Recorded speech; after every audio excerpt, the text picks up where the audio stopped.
Picture 3 helicopters flying in tight formation over ice and rock near the bottom of the world, releasing more than 300 tons of a rodenticide called brotifacum across land nobody lives on.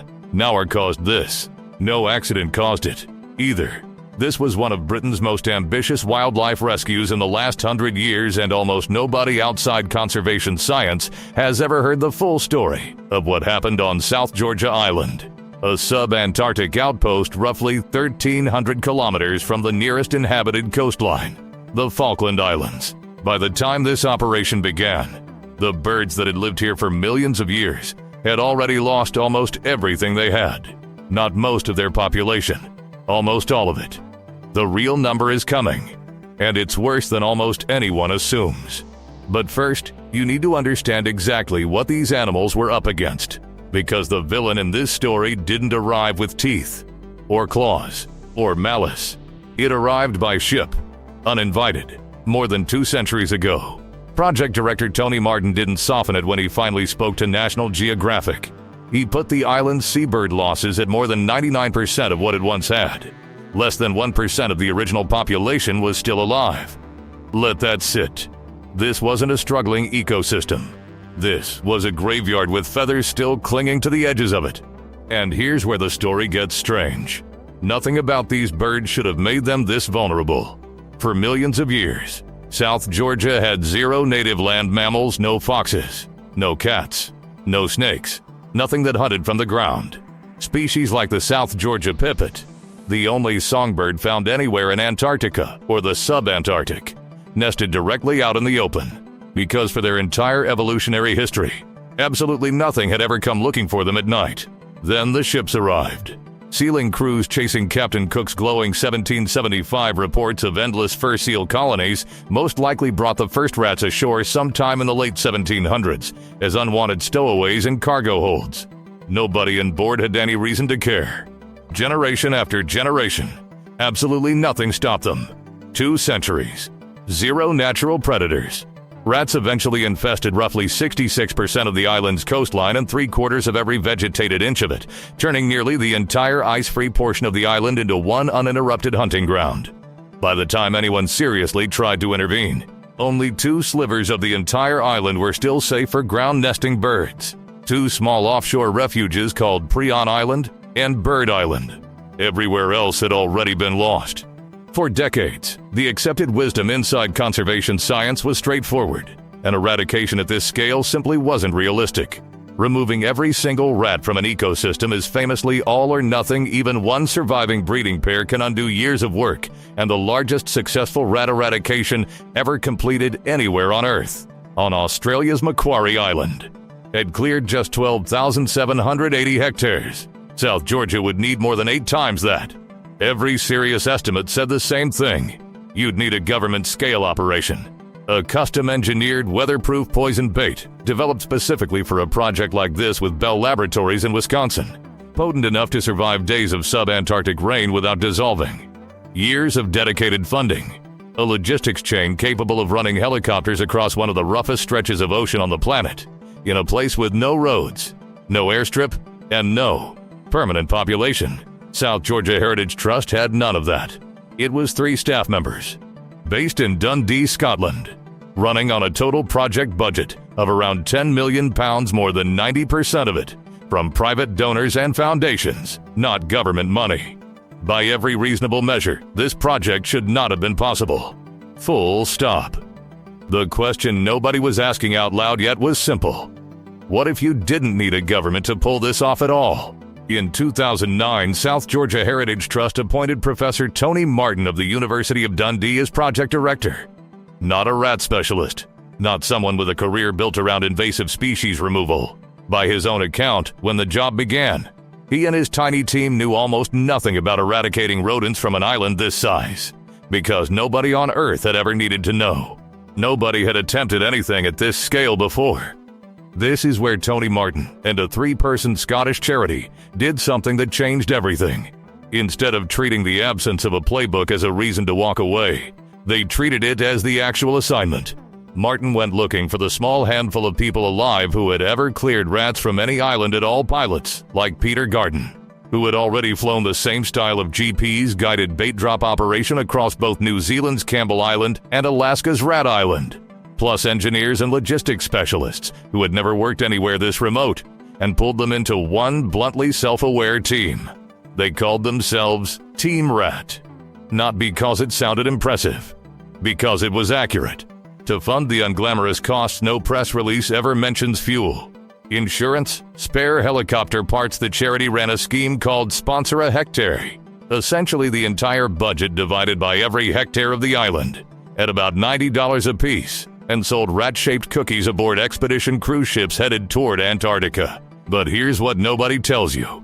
Before Team Rat could drop a single grain of poison bait, they had to deal with an entirely different animal first. Whalers had introduced reindeer to South Georgia decades earlier, purely as a source of fresh meat. And with no predators, the herd had exploded to more than 7,000 animals. Reindeer would happily eat the poisoned bait meant for rats, which meant the reindeer had to go first. Norwegian marksmen, including Sami herders, spent 2 brutal culling seasons across 2013 and 2014 clearing them out. The very last 2 stragglers weren't tracked down and removed until late 2017, years after the main rat baiting operation had already wrapped. Here's the idea that broke the entire deadlock, and once you hear it, you'll wonder why nobody used it sooner. Every previous rodent eradication had assumed you must treat an island as one single unit, clearing the whole landmass at once, because any surviving rat in an untreated zone will simply walk or swim back into a cleared one and start over. That belief is exactly why nobody had attempted anything at South Georgia's scale. Simultaneous coverage across 1,087 square kilometers of brutal terrain in one operation genuinely wasn't realistic. Instead of treating the whole island as one impossible target, what if the island had already solved half the problem itself? South Georgia's glaciers reach the sea in dozens of separate locations, physically cutting the coastline into 19 distinct zones that rats cannot cross, plus 2 more isolated zones with house mice. The ice itself was already acting as a series of sealed borders. Team Rat didn't need to invent a way to divide the island. They needed to notice that geology had already divided it for them, then clear it one sealed compartment at a time, across 3 separate phases, instead of attempting one impossible operation all at once. That's exactly why the idea sat unused for so long. Conservation planning defaults to treating remote, brutal terrain as an obstacle to force through, not a tool waiting to be borrowed. Before I tell you what happened next, you need to understand how much was riding on getting this right the first real time it counted.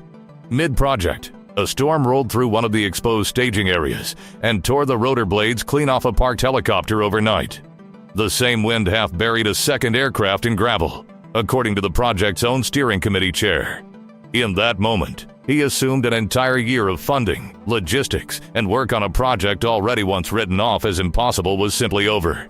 Lesser people walk away at this point. It got worse before it got better. The same poison built to save the rats' victims didn't stop at rats. A peer-reviewed study by the project's own lead scientists, Tony Martin and Mike Richardson, published in the journal Oryx, later confirmed that 7 of the island's roughly 30 breeding bird species, mostly scavengers like skuas, died from eating bait meant for something else entirely. The exact tool built to rescue South Georgia's birds was, for a handful of species, actively killing them. What happened next was less a triumphant comeback than a quiet act of defiance. Team Rat didn't hide any of it. They published every damaged helicopter and every non-target death as data, then used it to adjust the next phase's timing and bait density. Every one of those affected bird populations, the same research confirms, recovered within about 5 years. But in the moment, nobody knew that yet. All anyone knew was that the helicopters were down. Some of the very species they'd set out to protect were dying, and the most ambitious rewilding project in conservation history looked, by every visible measure, like it was falling apart. What they found during nearly 2.5 years of searching afterward shattered every assumption anyone had walked in with. Using tracking tunnels, chew sticks, and specially trained detection dogs that walked or searched more than 2,400 kilometers, found exactly one sign of a surviving rodent, a single rat, almost certainly smuggled back onto the island by ship in October 2014. Mid-operation, it finally became official at a press conference in London on May 8, 2018.